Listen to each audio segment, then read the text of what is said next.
한 해를 시작하는 즈음에서 마태복음 24장의 말씀을 전한다고 하는 것은 제 개인적으로 설교자 입장에서 매우 부담스러운 것이 사실입니다. 우리가 지난주도 24장을 받고 이제 오늘도 24장을 좀 보고 있는데요. 내용이 그래요. 예수님께서 종말에 관한 말씀입니다. 종말에는 큰 환란이 임한다.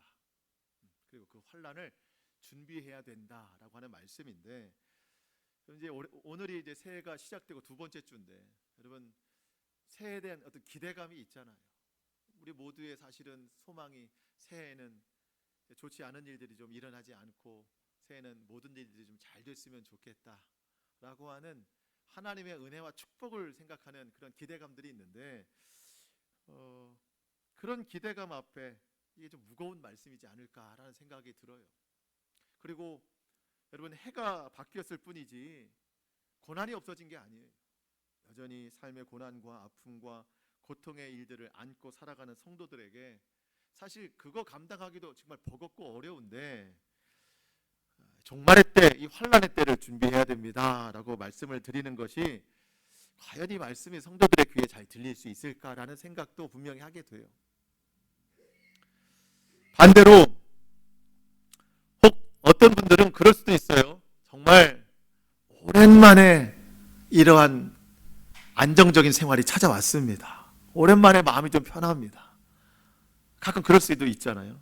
그런 분들에게 마지막 때 환란이 옵니다라고 말씀을 전하면 지금은 듣고 싶지 않은 말씀일 수도 있어요. 지금은 이 오랜만에 찾아온 이 편안한 삶을 좀 누리고 싶기도 하고, 또 어떤 분들은 믿음의 연수가 오래되지 않거나 믿음이 연약한 중에 있어서 이 종말의 환란에 대한 준비에 대한 말씀이 들리지 않을 수도 있습니다. 어쩌면 내심 불편할 수도 있어요. 제가 말씀을 준비하면서 그런 생각이 좀 많았어요.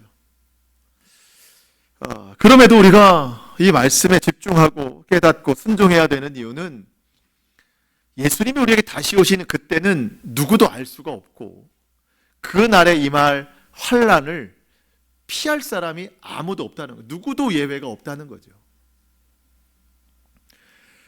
그래서 우리가 주님 다시 오시는 그날에 대한 어떤 기대 혹은 우리가 무뎌짐이 있다면, 오늘 말씀으로 다시 한번 우리가 그날에 대한 소망을 깨우는 시간이 되기를 바랍니다. 당장 내 눈앞에 있는 현실의 버거움 때문에 언젠가일지도 모르는 그날에 대한 생각을 이미 접어든 지 오래될 수도 있어요. 우리 다시 꺼내야 됩니다. 그리고 그 일이 마치 오늘 일과 같이 우리는 마주하면서 살아가야 됩니다. 여러분, 잘 준비된 자는 그날에 영원한 천국 잔치에 들어가요. 근데 여러분, 준비되지 못한 자는, 그러니까 준비되지 못하게 만든 나의 일들이 있을 거 아닙니까? 그러니까 주님이 다시 오시는 그날에도 내가 준비하지 못하게 만든 그 일을 그때도 하고 있어요. 그런 사람은 우리 주님이 말씀하십니다. 바깥 어두운 데 버려져서 슬피 울며 이를 갈미 있으리라. 저와 여러분이 오늘 말씀과 기도로 그날을 준비하는 정말 영이 깨어있는 그런 잘 준비된 삶이 될 수 있기를 축복합니다. 자, 오늘 본문 바로 앞선 본문, 지난주 우리 말씀에 예수님이 제자들에게 그런 말씀하셨어요.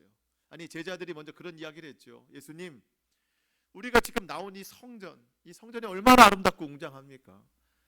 이 성전이 튼튼한 돌로 지어졌으니 절대 무너지지 않을 겁니다. 그때 예수님 말씀하셨어요. 너희가 보고 있는 이 성전은 멸망의 때에 돌 위에 돌 하나도 남지 않고 다 무너뜨려지리라. 그러면서 그 멸망의 때에 일어날 징조에 대해서 예수님 말씀하셨죠. 어떤 징조들이 있었나요?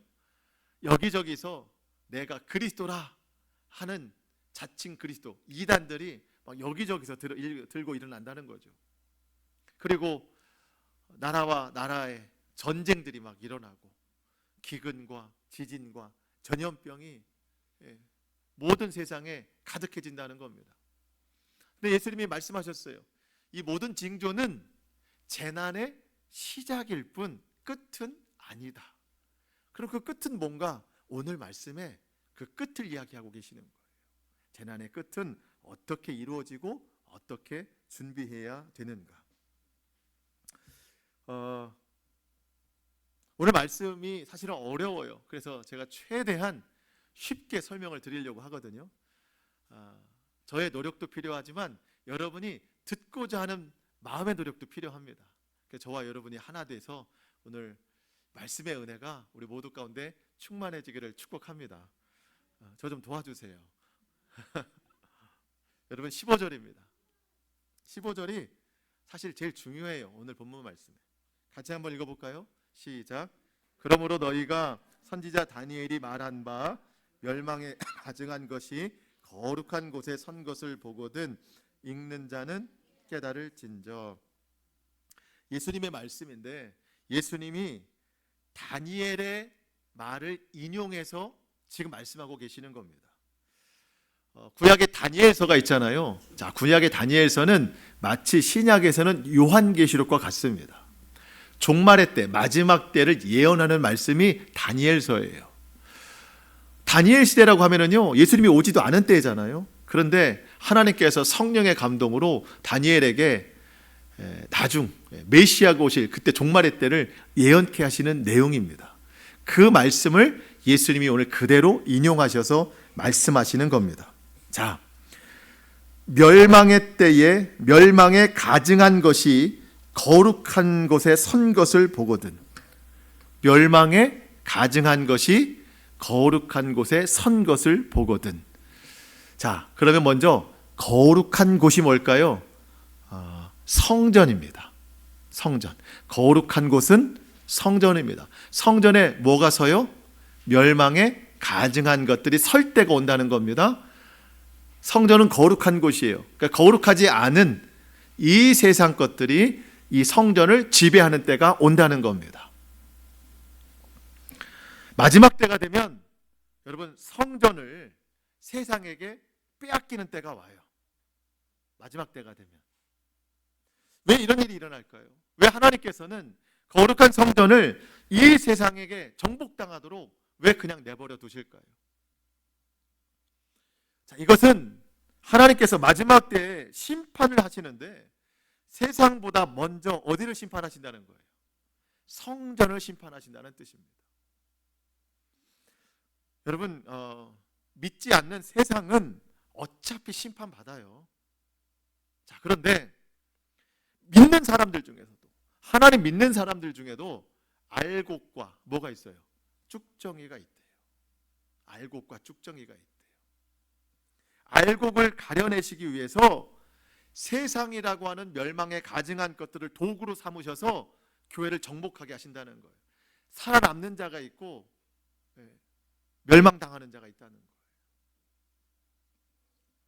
자, 그런 일이 일어날 때 어떻게 행동해야 되는가? 16절 같이 한번 볼까요? 시작. 그때에 유대에 있는 자들은 산으로 도망할지어다. 어디로 도망하래요? 산으로. 누가? 유대에 있는 자들은 산으로 도망하래요. 그럼 예루살렘 이스라엘 사람들은 산으로 도망가는데 우리는 어디에 있는 사람들이에요? 지금 우리 여기 대한민국에 있잖아요. 우리 지금 시흥 땅에 있잖아요. 그러면 이 말씀을 어떻게 받아들여야 되는가? 이스라엘 사람들은 이 말씀 그대로 믿되 우리는 영적으로 받아들여야 된다는 겁니다. 오늘 우리는 다니엘의 이 예언과 예수님의 이 예언의 말씀이 이스라엘 역사 속에서 어떻게 성취가 되었는가를 깨닫고 그 성취를 영적으로 받아들여야 된다는 겁니다. 자, 예를 들어서 이런 겁니다. 저도 그런 잔소리를 좀 하는데 부모가 자녀에게 공부하라고 이야기를 해요. 야, 공부를 좀 해야 된다. 학생이 공부해야 된다. 너 그렇게 공부 안 하면 네 스스로에게 실망할 때가 온다. 제가 좀 표현을 좀 부드럽게 하려고 실망이란 단어를 썼어요. 원래 실자를 빼려고 그랬어요. 공부 안 하면 뭐가 망하게 될 때가 온다라고 이제 하고 싶었는데 이미 해버렸는지도 모르겠어요. 너 자신에 대해서 실망하게 되는 때가 온다. 공부 안 하면. 마치 뭘 하는 거예요 지금 부모가? 예언하듯 하잖아요. 예언하듯이. 자, 1차적 성취가 언제 일어나죠? 중간고사 때. 네. 공부 안 했어요. 언제 이 망한 것을 느껴요? 중간고사나 기말고사 할 때. 시험 망했어. 내 자신에게 뭐 했어요? 실망했어. 1차적 성취. 근데 부모가 공부하라고 하는 것은요, 단지 이번 중간고사, 기말고사만을 위한 게 아니잖아요. 자녀의 인생에 있어서 그 자녀가 무엇인가에 집중해서 노력하고 살 수 있도록 학생회 때는 공부하라고 얘기하는 거잖아요. 근데 그때 자녀가 깨달으면 좋죠. 중간고사, 기말고에서 망쳤어요. 엄마 아빠가 나에게 말하는 이유가 있었구나. 공부하라는 이유가 있었구나. 단지 공부뿐만 아니라 나의 인생을 걱정하시는 거구나. 언젠가 내가 성장하고 또 성숙하고 성년이 됐을 때 인생의 어느 지점에서도 내가 똑같이 망하지 않게 하려고 이렇게 말씀하시는 거구나. 이게 부모의 예언과 같은 이야기잖아요. 자, 이런 거거든요. 다니엘이 다니엘서에서 9장, 11장, 12장에서 멸망에 가증한 것들이 온다 라고 예언을 했어요. 그 1차적 성취가 BC 기원전 168년에 예루살렘 성전이 이방 나라 왕으로부터 완전히 점령당했어요. 완전히 점령당했어요. 성전에 있는 모든 기물들을 다 빼앗기고 그 이방 나라의 우상 제우스 신상을 갖다가 딱하니 세워놨어요. 이스라엘 사람들은요, 가장 가증한 짐승을 돼지라고 생각해요. 그 이방 나라 왕이 돼지를 성전에다 딱 제물로 바쳐놨어요. 가증한 것이 거룩한 곳에 선 것을 보거든. 이게 예언이 된 거예요. 168년에, BC 168년에. 그때는 어떻게 해야 돼요? 유대에 있는 사람들은 다 산으로 도망해야 됩니다. 어떤 사람들은요, 예언의 말을 믿지 않아요. 무슨 소리야. 아무리 이렇게 이방 나라 왕이 딱 둘러싸도 우리 예루살렘 성전은 절대 무너지지 않아. 나는 그걸 지킬 거야 라고 하는 사람들은요, 다 죽었어요. 여러분, 성전은 하나님이 지키시는 거예요. 그리고 하나님의 백성은 하나님 말씀에 순종하는 거예요. 하나님이 왜 이방 나라를 통해서 하나님의 거룩한 성전을 무너뜨리시겠습니까? 그 성전에 하나님이 안 계시기 때문이에요. 하나님 없는 성전, 경건의 모양만 계속 쌓아가고 있는 그 백성들에게 성전을 무너뜨리셔서 그 성전이 우상되지 아니하도록 하나님이 심판하시는 거예요. 그러면 성전을 버리고 도망가야 돼요. 그게 하나님의 뜻이었어요. 근데 여전히 자기 뜻대로 성전을 지키겠다고 하는 사람들은요, 여전히 경건의 모양만 있는 사람들이에요. 예수님께서 이 다니엘의 예언을 그대로 인용하셨습니다. 예수님도 똑같이 말씀하셨어요. 너희도 똑같이 들어라. 멸망에 가증한 것이 이 거룩한 성전에 서거든 다 도망가야 된다. 예수님의 이 예언은요, 예수님 말씀하신 이 기점으로 약 40년 후에 AD 70년경에 로마로부터 예루살렘이 완전히 무너지게 되는 그 성취가 예언의 성취가 이루어집니다. 로마의 왕과 로마의 병력들로 하나요, 그때 성전이요, 돌 위에 돌 하나도 남지 않고 다 무너뜨려졌어요. 그때는 어떻게 해야 돼요?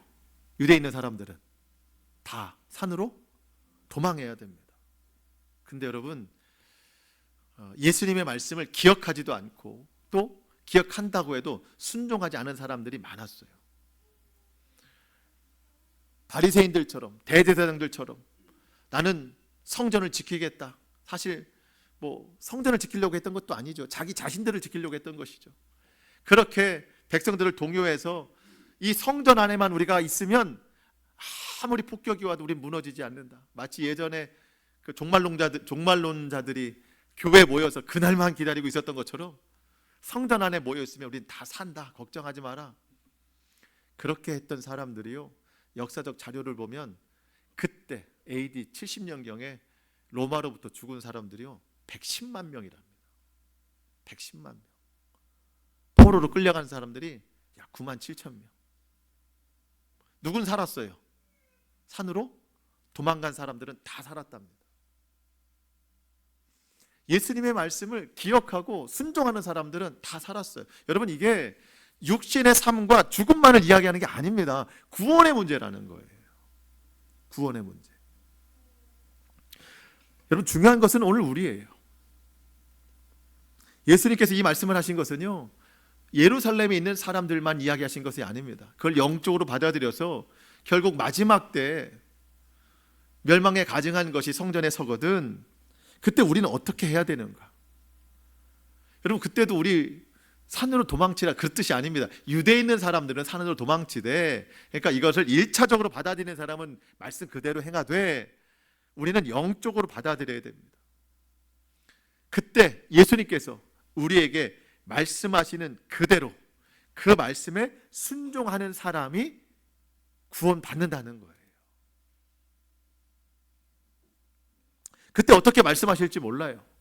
어쨌든 주시는 말씀에 순종하는 자. 여러분, 그때 갑자기 순종되는 게 아닙니다. 뭐 믿음이 충만했었는데 그때 갑자기 믿음이 없어지는 게 아닙니다. 여러분, 그때가 되면 순종하는 자와 불순종하는 자로 나누어지는데, 여러분, 그때 누가 순종할까요? 순종이 훈련된 사람이 그때도 순종하는 거예요. 갑자기 순종되지 않습니다. 오늘 나는 믿음으로 사는데, 순종하는데 그때 불순종하면 어떡하지? 여러분, 이런 우려도 하시지 않아도 됩니다. 순종이 훈련된 사람은요, 자연스럽게 그때도 순종이 되는 거예요. 그러면 누가 순종을 훈련합니까? 여러분, 순종이라는 게 뭐예요? 들은 말씀이 있어서 그대로 행하는 거잖아요. 그러니까 말씀이 있어야 순종을 하지, 말씀이 없으면 순종 자체를 할 수가 없어요. 그러니까 누가 순종의 훈련을 하는가? 하나님의 말씀을 기억하고 그 말씀을 그대로 행하려고 하는 자. 그러니까 오늘, 내일, 매일 그렇게 하나님 말씀을 기억하고 순종해 나아가면 대환란이 와도 우리는 오늘처럼, 어제처럼 그대로 순종하면서 살아갈 수 있다는 거예요. 여러분, 믿으십니까? 그게 준비가 되는 거예요. 하나님의 말씀에는요, 놀라운 능력이 있어요. 주의 말씀은 내 발의 등이고 내 길의 빛이 됩니다. 어두운 이 세상길 한 걸음 한 걸음 말씀을 따라 살아가면은요, 지혜가 열려요. 시편 119편에도 성경을 열면 우둔한 자가 지혜를 얻는다고 했어요. 지혜를 주시고 분별을 주시고 또 마음의 영적인 풍요를 주십니다. 그렇게 하루하루 말씀 가운데 살아가다 보면은요, 그게 믿음이 되고 그 믿음이 쌓여서 구원의 날, 우리 하나님 나라로 그냥 들어가게 되는 거예요. 여러분, 갑자기 준비되는 게 아닙니다. 여러분, 27절 보시면 주님이 이렇게 오신대요. 번개가 동편에서 나서 서편까지 번쩍임같이 인자의 임함도 그러하리라. 여러분, 주님이 이렇게 오시는데 뭐 어떻게 준비할 때가 있겠어요? 번쩍임같이 오시는데 준비된 자만이 들어가는 거예요. 그 준비는 특별한 게 아닙니다. 늘 말씀을 기억하고 순종하는 거, 하루에 하나라도 순종하고 살아가는 것이 쌓아진다면 평생에 얼마나 많은 순종이 있겠습니까? 공부 얘기 자꾸 해서 좀 죄송한데, 공부가 그렇잖아요. 여러분, 평상시에 그날 배운 거 복습을 잘하는 사람은요, 그리고 좀 여유가 있으면 내일 배울 것을 예습하는 사람은요, 시험 기간이 두려울까요? 기다려질까요? 한 번도 그래 본 적은 없지만 기다려지겠죠. 이거 왜 이렇게 왜 이렇게 늦게 깨닫는지 모르겠어요. 왜 그때 그걸 모르는지. 여러분, 시험을 대비하는 사람이 아니라 매일매일 공부를 차근차근 해나간 사람은요, 시험이 기다려져요. 나를 한번 점검해 보고 싶잖아요. 근데 공부를 하나도 안 하다가 벼락치기, 동에서 번쩍임 같이 서에서 번쩍이는 것처럼 그렇게 벼락치기 하는 사람은요, 시험이 두렵죠. 그래도 다행인 것은 여러분, 공부는 후회가 있지만 그래도 우리가 살아갈 수는 있잖아요. 우리 지금 그렇게 살아가고 있잖아요. 근데 구원은 후회라는 게 없고 후회해도 소용이 없어요. 그때는.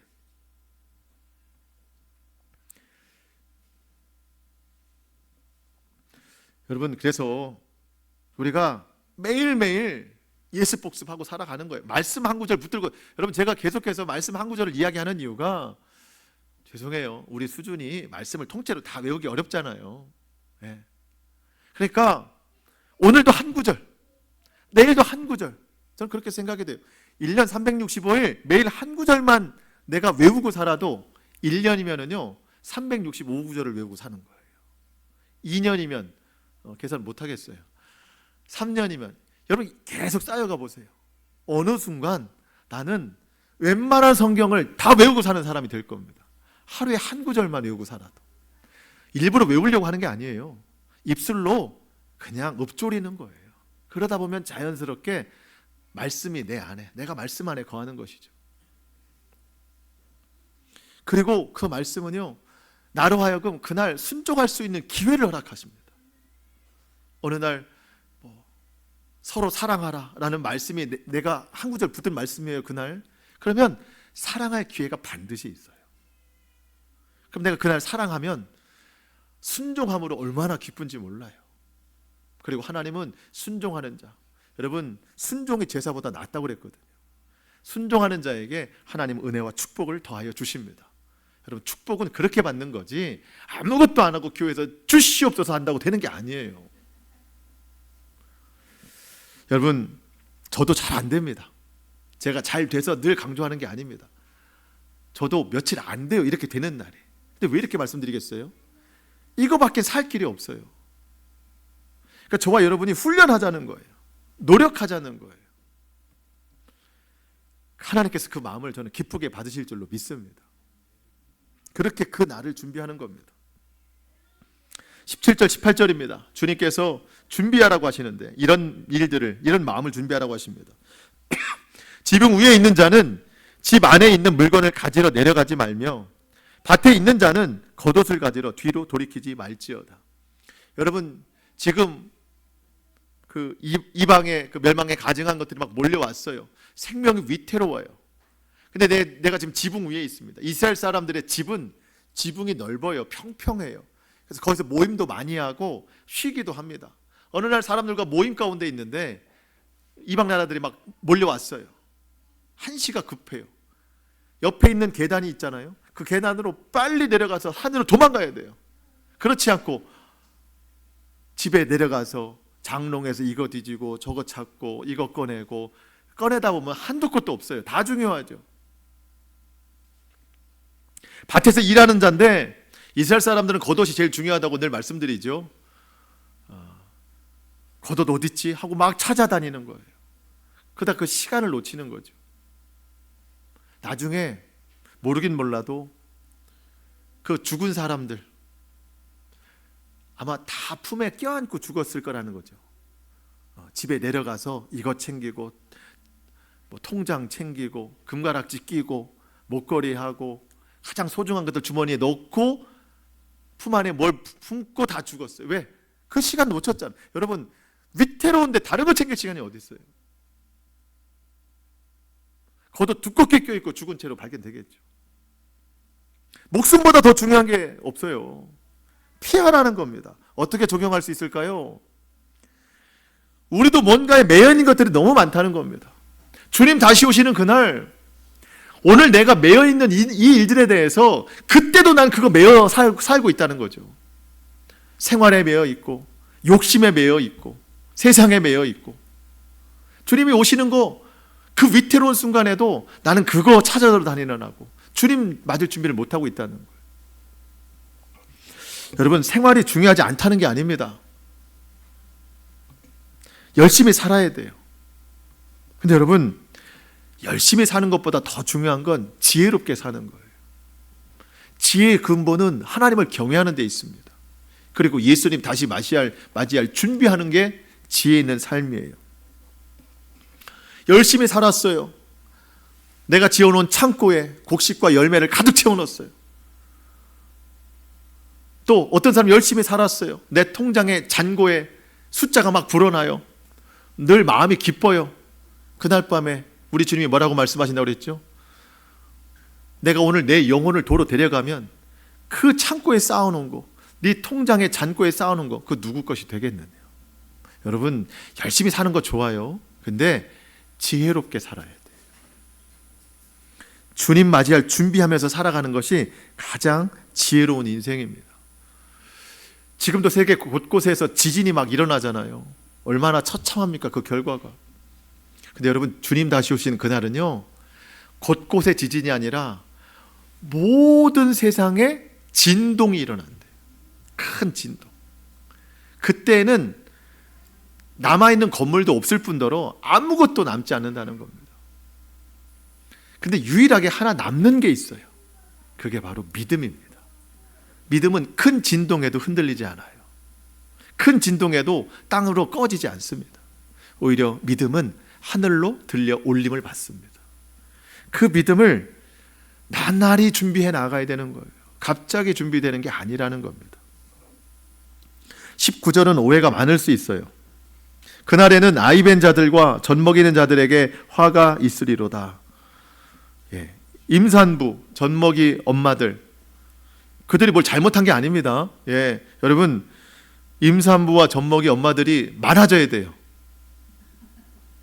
많아져야 돼요. 지금은 많아져야 됩니다. 화가 있지 않습니다. 저는 복을 받을 거라고 생각이 됩니다. 근데 이 의미는 뭐냐면, 신속히 도망가야 되는데 임산부는 발걸음이 느려지잖아요. 또 아이를 업고 있는 엄마도 발걸음이 느려질 거 아니에요. 그러니까 그걸 상징하는 것이지 정말 이들이 화가 있다는 건 아닙니다. 여러분 꼭 복 받으, 여러분이 다음은 되면 안 되죠? 모든 가정에 이 복이 좀 있었으면 좋겠는데요. 20절도 같은 의미입니다. 너희가 도망하는 일이 겨울에나 안식일에 되지 않도록 하라. 여러분, 겨울에 도망가기가 어려워요. 이스라엘은 겨울에 비가 많이 와요. 땅이 질퍽질퍽해져서 발 뛰기가 힘들어요. 신속히 도망가기 어렵고, 안식일에는 율법에 멀리 못 가도록 규정해놨어요.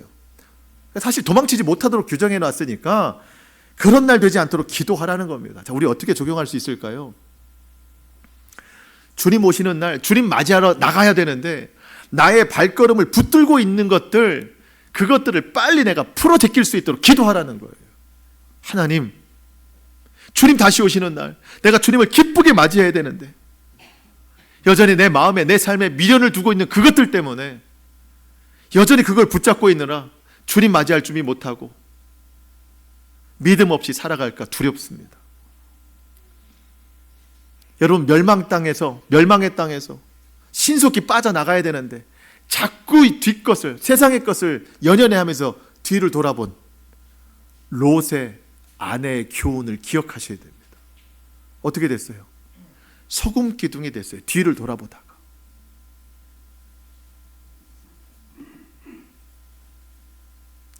우리가 늘 말씀 기도로 그날을 준비하는 거, 이게 가장 큰 능력이거든요. 여러분, 21절, 22절입니다. 같이 한번 읽겠습니다. 시작. 이는 그때에 큰 환란이 있겠음이라. 창세로부터 지금까지 이런 환란이 없겠고 후에도 없으리라. 그날들을 감하지 아니하면 모든 육체가 구원을 얻지 못할 것이나 그러나 택하신 자들을 위하여 그 날들을 감하시리라. 주님 다시 오시는 날 환란이 일어납니다. 두려운 일이에요. 누구도 그 환란을 이겨낼 자가 없어요. 사실 우리도, 믿는 사람들도 이겨낼 수 없어요. 그런데 주님이 뭐라고 말씀하십니까? 택한 자들을 위해서 그 날들을 감해 주시리라. 저와 여러분을 위해서 그 날의 환란을 감해 주신다. 본래 같으면 우리도 감당할 수 없는데 주님이 감해 주셔서 우리는 충분히 넉넉히 감당할 수 있다는 겁니다. 믿음이 있는 자들은. 하지만 아무리 그날이 감해져도 믿음이 없는 자들은 하루도 견딜 수 없어요. 큰 진동에 다 땅에 꺼지고 불시험에 다 타죽게 되는 거예요. 택하신 자들을 위하여 그 날들을 감해 주신다. 여러분, 얼마나 큰 은혜인지 모릅니다. 저는 여기서 하나님의 사랑을 느꼈어요. 여러분, 하나님은요, 우리에게는 그 환난을 감해 주시는데 그 하나님 아들 독생자 예수 그리스도께는요, 그 십자가의 고통을 하나도 감해 주시지 않았어요. 예수님도 십자가를 지시는데 그 고통을 좀 감할 수 있는 기회들이 있었거든요. 로마 병사들이 예수님 입에 신포도주를 갖다 댔어요. 자, 쉽게 말하면 뭐예요? 술 기운으로 술 기운으로 그 십자가 고통을 져라. 맨정신으로 어떻게 하느냐. 사실 그 뜻이거든요. 약간 좀 마취된 상태로 해라. 예수님은 거부하셨어요. 온전히 십자가 지셨습니다. 하나도 감하지 않으셨어요. 왜 그러셨을까요? 여러분, 우리의 죄를 온전히 대속하시기 위함인 거예요. 나의 작은 죄 하나라도 놓치지 않기 위해서 철저하게 하나도 감하지 않고 그렇게 십자가를 지신 거예요. 그 하나님, 그 예수님께서 우리에게는 그 날을 감해 주셨습니다. 여러분, 이것이 얼마나 큰 은혜인지 몰라요. 저는 이 은혜가 그때뿐만 아니라 오늘도 임한다고 믿습니다. 여러분, 주님이 오늘 여러분의 환난을 감해 주실 거예요. 고통을 감해 주실 거예요. 반드시 이루어 주실 겁니다. 환난은 터널입니다. 저 끝에 빛이 있어요. 이제 그 소망의 빛이 분명히 보일 겁니다. 이런 믿음으로 이 때를 잘 견뎌 나가실 수 있기를 축복합니다. 마지막 때가 되면 또 등장하는 사람들이 있죠.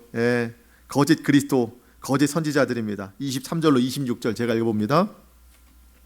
그때 사람들이 너희에게 말하되 보라, 그리스도가 여기 있다 혹은 저기 있다 하여도 믿지 말라. 거짓 그리스도들과 거짓 선지자들이 일어나 큰 표적과 기사를 보여 할 수만 있는 대로 택하신 자들을 미혹하리라. 보라, 내가 너희에게 미리 말하였노라. 그러면 사람들이 너희에게 말하되 보라, 그리스도가 광야에 있다 하여도 나가지 말고 보라, 골방에 있다 하여도 믿지 말라. 여러분, 우리나라에도 그리스도가 많이 있습니다. 여기저기에 그리스도 많이 있어요. 뭐 여기 있다 저기 있다 하지 않습니까? 또 뭐 이단들이 그러잖아요. 이단의 그 대표되는 신격화하는 사람들 고향 출신, 거기가 성지잖아요. 성지. 거기서 막 돌게 하고 이 도시에 있다 저 도시에 있다, 이쪽 이단이다 저쪽 이단이다, 막 서로 막 우왕좌왕합니다. 여러분, 예수님이 다시 오실 그때는요, 어디 한 곳에 계시다가 오시는 분이 아닙니다. 여러분, 번개가 동쪽에서 번쩍인 같이 서쪽에서도 번쩍이는, 예수님 그렇게 오시거든요. 어디 뭐 광야에 숨어 있다가 나타나시는 것도 아니고 골방에서 혼자 뭐 기도하시다가 이때쯤인가 하고 나오시는 것도 아니라는 거예요. 이건 다 이단들이 하는 거예요. 이단들이. 마지막에 가까울수록 이단들이 많아집니다. 극성스러워져요. 그러니까 내버려 둬야 돼요. 그 마지막 때 가까우는 징조구나 해야 됩니다. 다만 예수님이 이렇게 말씀하시는 이유는 뭐예요? 넘어가는 사람이 많기 때문입니다. 우린 다 어떤 생각해요? 나는 괜찮아. 나는 아무리 이단이 나를 유혹해도 난 절대 넘어가지 않아. 나는 뭐 말도 안 해. 그 사람들하고는. 난 괜찮아. 여러분, 이단에 넘어간 사람들 다 그렇게 이야기하다 넘어간 사람들이에요. 우린 말을 바꿔야 돼요. 난 안 괜찮아. 난 안 괜찮아. 나도 어떻게 될지 몰라. 무슨 얘기예요? 늘 영적으로 깨어 있어야 된다는 얘기예요. 영적으로 깨어 있어야 된다는 얘기예요. 그럼 어떻게 해야 돼요? 이단들 공부해야 되나요? 여러분, 진리의 말씀만 붙들고 있으면요, 절대로 이단의 미혹에 넘어가지 않습니다. 여러분, 위조 지폐 감별사라는 직업이 있어요. 위조 지폐를 이제 감별합니다. 그 사람은 눈으로 확인하는 게 아닙니다. 손으로 확인합니다. 우리나라에 뭐 한두 사람밖에 없는 것 같아요. 그래서 손으로 돈을 막 셉니다. 세다 보면은요, 중간에 있는 거 딱 걸립니다. 딱 뽑아내면 100% 위조 지폐예요. 여러분, 그분이 어떻게 훈련할까요? 위조 지폐를 많이 만져서 그렇게 될까요? 근데 위조 지폐는요, 누가 어디서 만들지 모르잖아요. 그러니까 그거를 다 이게 익숙하게 만들 수가 없어요. 그분이 하는 훈련은 딱 하나래요. 진짜 지폐의 감을 잃지 않는 거예요. 그 진짜 지폐를 계속 감을 가지고 있으면 아무리 똑같이 만든 위조 지폐라도 다 걸린답니다. 여러분, 이단에 대해서 굳이 물론 공부도 필요하겠지만 이단에 대해서 어떤 이단은 뭘 주장한다, 이게 다 알지 않아도 됩니다. 예수님만 제대로 알면 다 걸려요. 왜 넘어가죠? 예수님에 대해서 제대로 모르니까 넘어가는 거예요. 성경에 대해서 제대로 모르니까 넘어가는 거예요. 성경만 제대로 붙들면은요 절대 안 넘어갑니다. 위조지폐 안 넘어가요. 예. 그래서 여러분 말씀에 집중하고 무엇보다 여러분 교회 예배에 집중하셔야 돼요. 이단에 넘어간 사람들은요 교회 예배가 아니고 다 다른데 성경 공부 갔다가 넘어가요. 여러분 예배에 집중하시고 말씀에 집중하시고 기도에 집중하시면은요 그 진리만 제대로 감을 익히면 절대 안 넘어갑니다. 사실 이단보다 더 무서운 건 내 마음이라고 그랬어요. 이단이 미혹하는 것보다 내가 나를 미혹할 때가 더 많아요. 사실은 구원의 길, 예수의 길, 좁은 길 가라고 말씀하셨는데 이게 자꾸 불편하니까, 삶이 고통스러우니까, 넓은 길을 찾아가려고 하니까 자꾸 내가 나를 미혹되게 하고 엉뚱한 길로 밀어날 때가 많이 있습니다. 여러분 진리의 말씀을 잘 붙들고 구원의 길을 온전히 가는 저와 여러분 될 수 있기를 축복합니다. 자, 말씀을 마치겠습니다. 자, 여러분 29절 한번 눈으로 보세요. 환난 후에는 해가 어두워진답니다. 달이 빛을 내지 않고 심지어 하늘의 별들도 다 떨어진답니다. 여러분 이거는요 비유의 말씀이 아니고 실제 말씀입니다.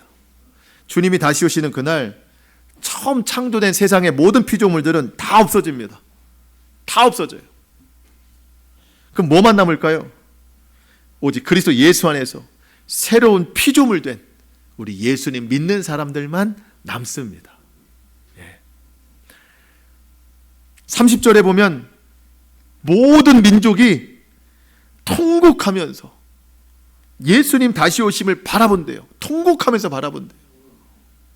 왜? 멸망당하기 때문에.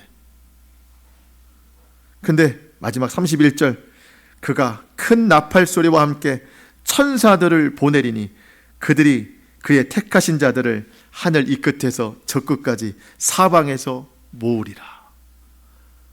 세상 모든 민족이 통곡할 때 하나님이 우리를 천사들 가운데 사방에서 다 모아주셔서 하늘로 이끄셔서 하나님 나라에 들어가게 하신답니다. 영원한 그 천국 잔치에 참여하게 하신다는 겁니다. 여러분 그 영광, 그 기쁨, 그게 우리의 유일한 소망이에요. 그것만 바라보고 사는 겁니다. 그러기 위해 오늘을 사는 것이죠. 오늘 그리고 매일 그날 그 면류관을 우리가 소망하면서 날마다 믿음으로 말씀으로 그때를 준비하며 살아가는 우리 모두가 되기를 주님의 이름으로 축복합니다. 아멘. 기도하겠습니다.